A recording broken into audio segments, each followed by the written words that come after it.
नमस्कार, म रवि लामिछाने। चितवन 2 बाट दोस्रो पटक प्रतिनिधि सभामा निर्वाचित भएको आज 100 दिन भयो। समुन्नत चितवनको यो महायात्रामा पहिलो बिन्दुदेखि सँगै रहनुभएका सम्पूर्ण चितवनवासी सामु म आज यो यात्रामा केही घुम्तीहरू देखाउन चाहन्छु। मैले आफ्नो निर्वाचन क्षेत्रमा केही कामको सुरुवात गरेको छु, केही गर्दैछु। यी कार्यक्रमहरू केही नमुना छन्, केही परीक्षण स्वरूप सुरुवात हुँदैछन्। संघीय सांसदको जिम्मेवारी र कामबारे म र हाम्रो पार्टी राष्ट्रिय स्वतन्त्र पार्टी अवगत छौँ। मेरो निर्वाचन क्षेत्रमा भइरहेका कामले स्थानीय सरकारको सीमा नाग्दैन। हामीले लोककल्याणकारी राज्य परिकल्पना गरेका चाहिँ छौँ।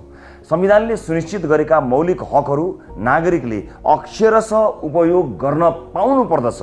राज्यले ठूला विकास आयोजना अतिरिक्त लोकहितका के कस्ता योजना ल्याउनुपर्छ भन्ने विषयमा म सञ्चारकर्मी रहँदादेखि नै स्पष्ट छु।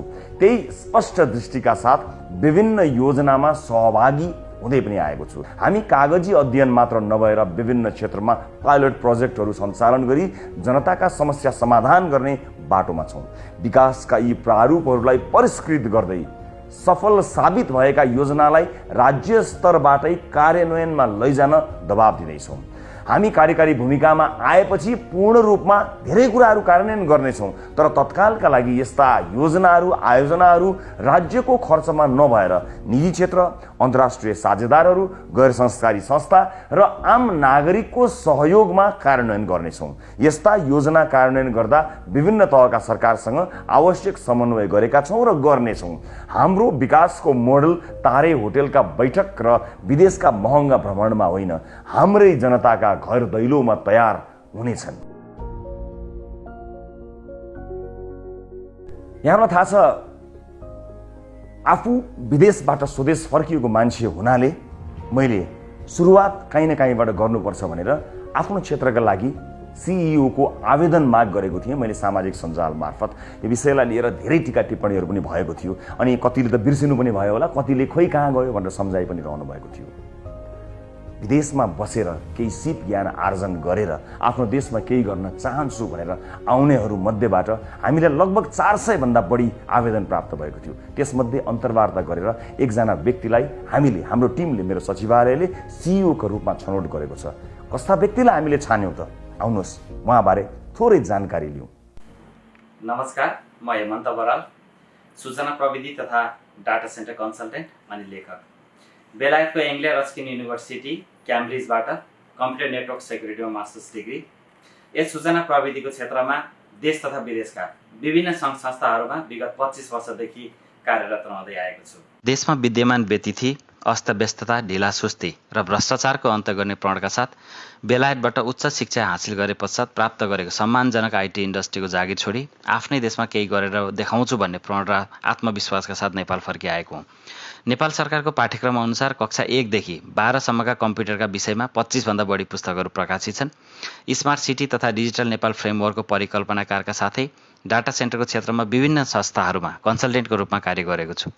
नेपालमा हुने गरेका भ्रष्टाचारलाई सिस्टम ड्रिभन फेसलेस अटोमेटेड ई गभर्नेन्सको माध्यमबाट सेवाग्राही र सेवा दिने संस्थाको बीचमा भेटघाट नै नहुने गरेको सिस्टम विकास गरी जरैदेखि भ्रष्टाचार नियन्त्रण गर्ने योजनाहरू मसँग रहेका छन्।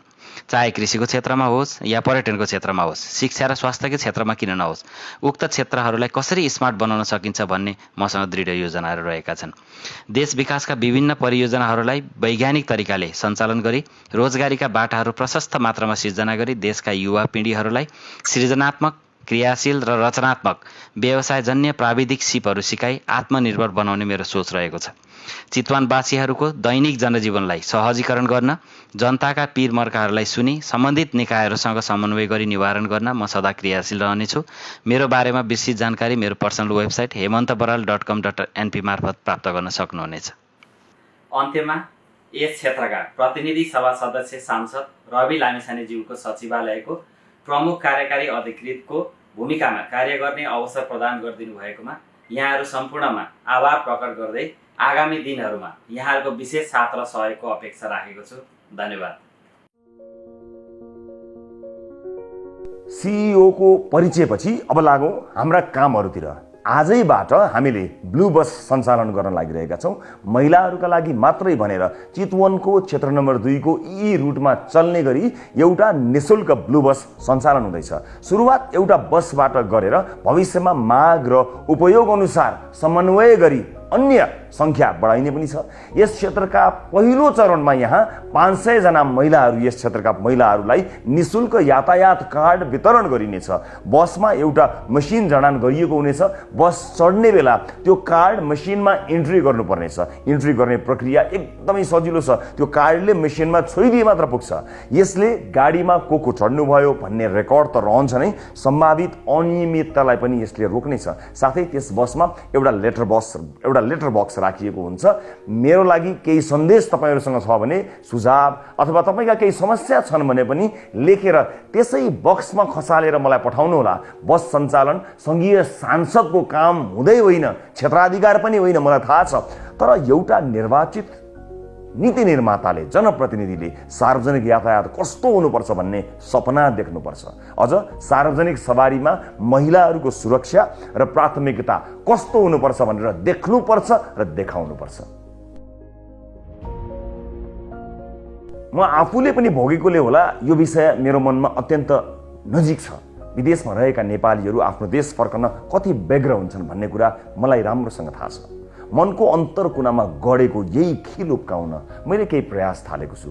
विदेशमा रहेका नेपालीहरूलाई स्वदेशमै अवसर खोज्ने प्रेरणा मिलोस् भनी 100 जनाका लागि रोजगारीका अवसर खोजेर निवेदन आह्वान गर्दैछौँ। आज यो भ्याकेन्सी विभिन्न देशका स्थानीय पत्र पत्रिकामा पनि छापिएका छन् र चोकका पसलहरूमा पनि छाप्ने व्यवस्था मिलाउँदैछु।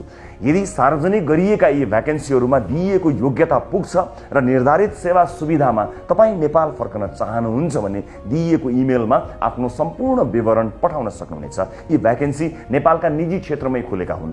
नेपालमै रहेका दाजुभाइ दिदीबहिनीहरूबाट पनि यो पदपूर्ति गर्न सकिन्थ्यो होला। तर हामीले विदेश गएर केही सिप र विज्ञता हासिल गरेका नेपालीहरूलाई स्वदेश फर्काउन प्रोत्साहन गर्ने माध्यमको रूपमा यसलाई सदुपयोग गर्न खोजेका मात्रै हौँ।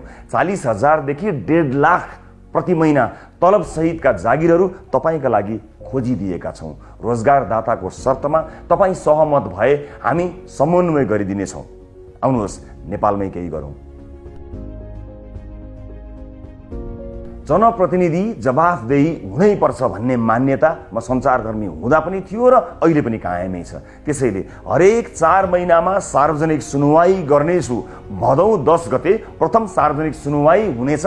चितवनमा सूचना प्रविधि विकासको अवस्था र सुधार गर्नुपर्ने विषयमा पनि चर्चा हुनेछ। हरेक 4 महिनामा चितवन क्षेत्र नम्बर 2 का विभिन्न ठाउँमा सार्वजनिक चासोका विषयमा यस्ता सार्वजनिक सुनुवाई गरिनेछन्। ती कार्यक्रममा विभिन्न सरकारवाला निकायलाई समेत बोलाई जनताका समस्या समाधान गर्न पहल गरिनेछ।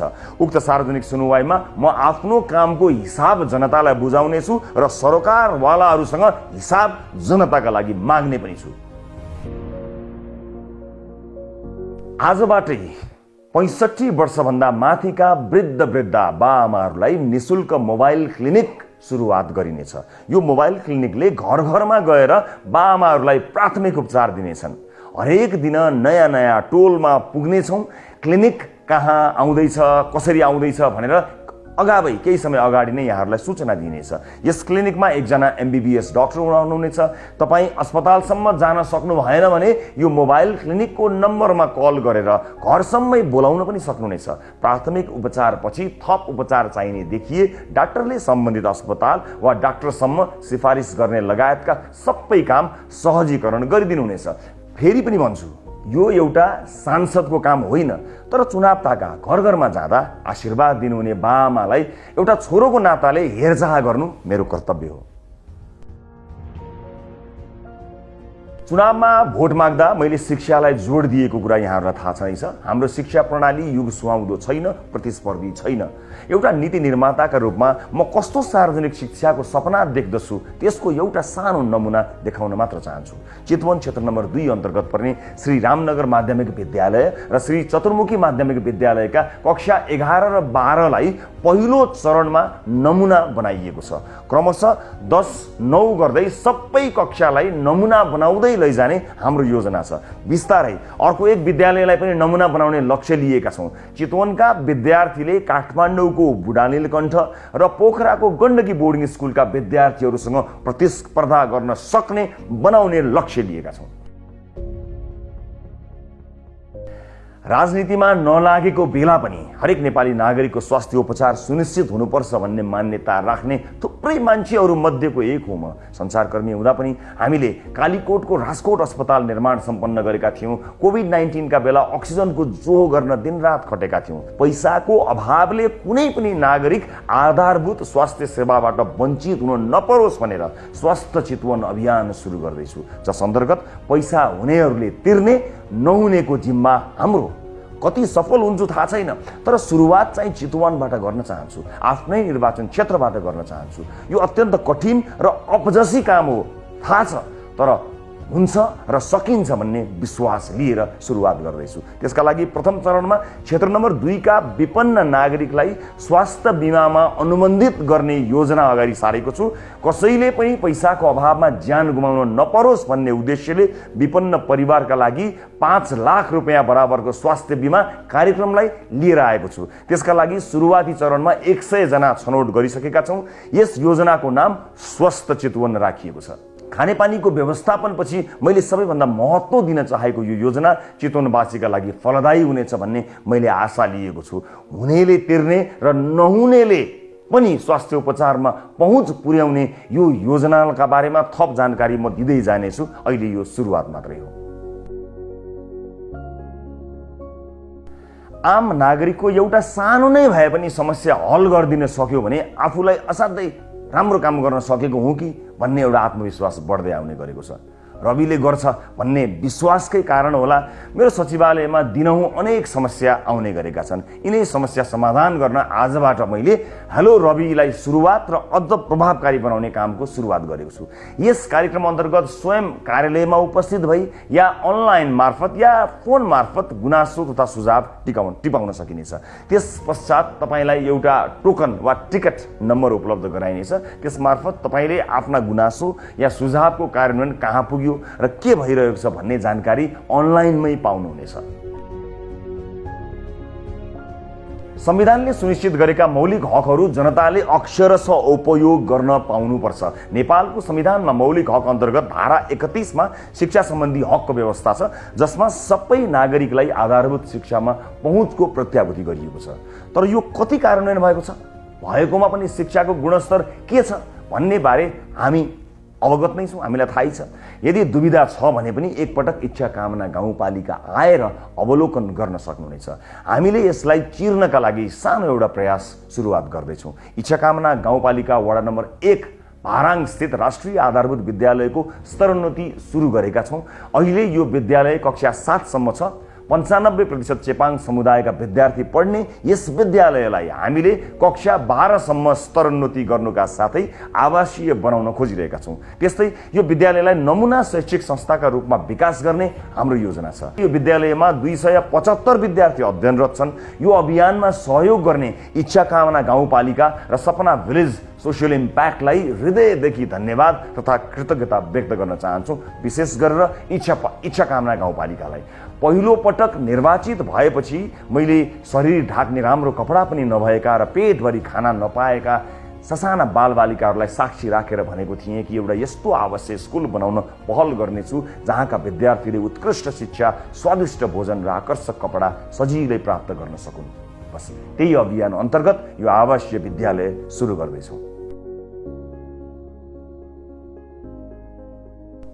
हरेक वर्ष बर्सातका बेलामा करिब 3 महिना बाढी पहिरोले क्षेत्र नम्बर 2 अझ विशेष गरेर मौलिन नारायणघाट सडक खण्ड आक्रान्त हुने गर्दछ।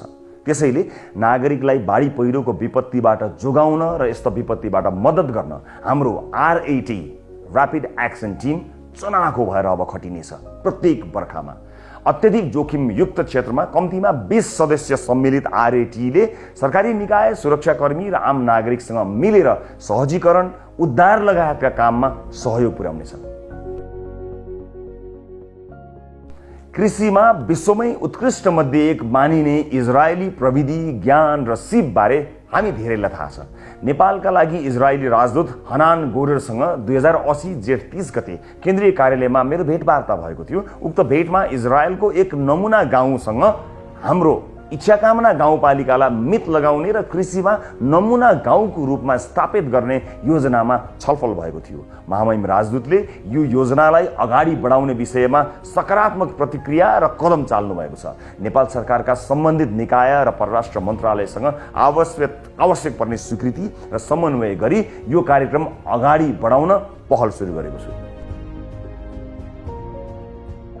2080 साल वैशाख 10 गते सम्पन्न उपनिर्वाचनमा मैले प्राप्त गरेको 54,176 मत बराबर फलफूल र जडीबुटीका बिरुवा रोप्ने योजना आज 100 दिनको अवसर पारेर उद्घोष गर्न चाहन्छु। हरेक मतदाता प्रतिको सम्मान स्वरूप मैले यो योजना आजबाट सुरु गर्दैछु र अब 54,176 बिरुवा रोपिसक्ने प्रण पनि आजै गर्न चाहन्छु। प्रत्येक मतदाताको नाममा कम्तीमा एउटा बिरुवा चाहिँ रोप्न चाहन्छु। मैले सुरु गरेका र सुरु गर्न चाहेका सबै कामको निरन्तरताका लागि आर्थिक स्रोत साधनको आवश्यकता पर्छ। म आर्थिक रूपले सम्पन्न मान्छे पनि होइन, भएको पनि छाडेर सेवामा लागेको मान्छे तपाईहरुलाई थाहा भएको विषय हो। एक व्यक्तिले गर्न सक्ने कुरा पनि त्यति धेरै हुँदैनन्, व्यक्तिका सीमितताहरू छन्। त्यसैले विदेशमा बस्नुहुने सम्पूर्ण चितवनवासीलाई एकजुट भएर हामीलाई यस काममा सघाउनको निमित्त र हातेमालो गर्नको निमित्त म विनम्रतापूर्वक अनुरोध गर्न चाहन्छु। हामीले चितवन क्लब बनाउँदैछौँ। यदि तपाईँ विदेशमा हुनुहुन्छ र यस क्लबमा जोडिन चाहनुहुन्छ भने स्क्रिनमा देखिएको इमेल र व्हाट्सएप नम्बरमा हामीलाई सम्पर्क गर्न सक्नुहुनेछ। देश बनाउने महाअभियानमा हामीलाई तपाईहरुको सहयोग अपरिहार्य छ। सँगै मिलेर हामीले चितवनबाट देश विकासको मोडल तयार पार्नु छ। अहिले मलाई र चितवनलाई तपाईको सहयोगको आवश्यकता छ। अहिले सहयोग गर्नुहोस् र विश्वास गर्नुहोस्, केही वर्षपछि तपाईले चितवनमा लगानी गर्नुहुनेछ, सहयोग मात्र होइन। र अन्त्यमा यी सबै कामको सुरुवात गर्दा सहयोग गर्नुहुने स्थानीय सरकार र चितवनका स्थानीयलाई धेरै धेरै धन्यवाद व्यक्त गर्न चाहन्छु। नमस्ते। कोही मान्छे बोल्दैनन् काम गर्छन्, कोही मान्छे बोल्छन् पनि काम पनि गर्छन्, कोही मान्छे बोल्छन् मात्रै काम गर्दैनन्, तर कोही मान्छे बोल्छन् पनि, खट्छन् पनि, सोध्छन् पनि, काम गर्छन् पनि, काम गराउँछन् पनि, गरेको काम मध्ये केही देखाउँछन् पनि, धेरै देखाइहाल्दैनन् पनि।